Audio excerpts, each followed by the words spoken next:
Well, it's getting nicer out, and as the summer is coming, I like to do a lot of gardening, but my style of gardening is a little different.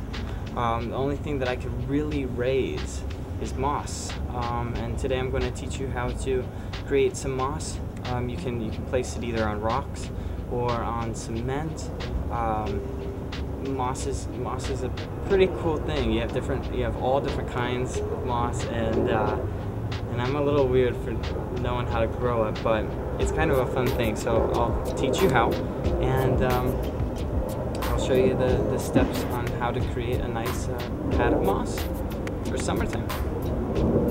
Another thing to be sure of is that wherever you want to grow your moss, you have to make sure that it is in maybe a shaded area or it's damp all the time, because moss thrives on moisture. So that's one thing you have to realize. It's something that will take a lot of water in as well as out. You can actually flood your moss and it will still be okay. It will be all green. So yeah. There are different kinds of moss. As you can see, you have one patch, and then this one. So it's highly thicker. It's got more of a puffy substance to it. So all you need is to take a big clump of moss, because what we're going to do is we're going to break it up, and we're going to soak it with some milk, and then we're going to, sorry, the camera. And then we're going to blend it, and then we're just going to pour it on wherever we want. And what I'm going to do is I'm just going to place it in this blender. Right? And I'm going to use some milk. Now, you kind of have to just gauge this. It's going to be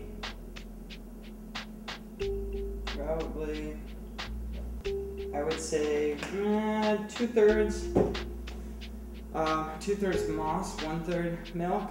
Okay, you want it kind of a milky substance, because what we're going to do is we're going to be ripping up all of this, and we're going to make little teeny tiny moss spores so that they can then create more moss. So here we go.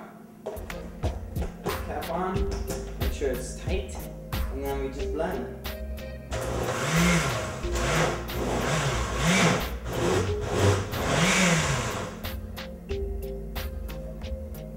It starts looking like a whole bunch of gross stuff, but it's okay.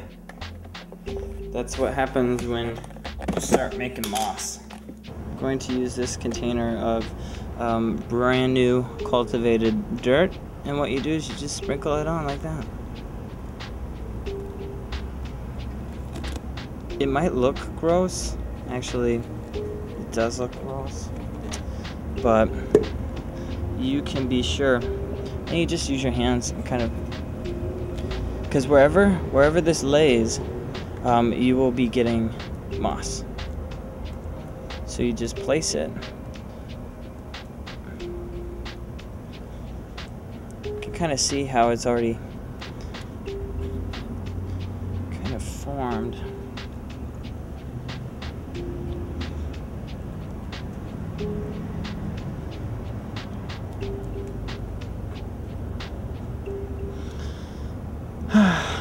And there you go, moss.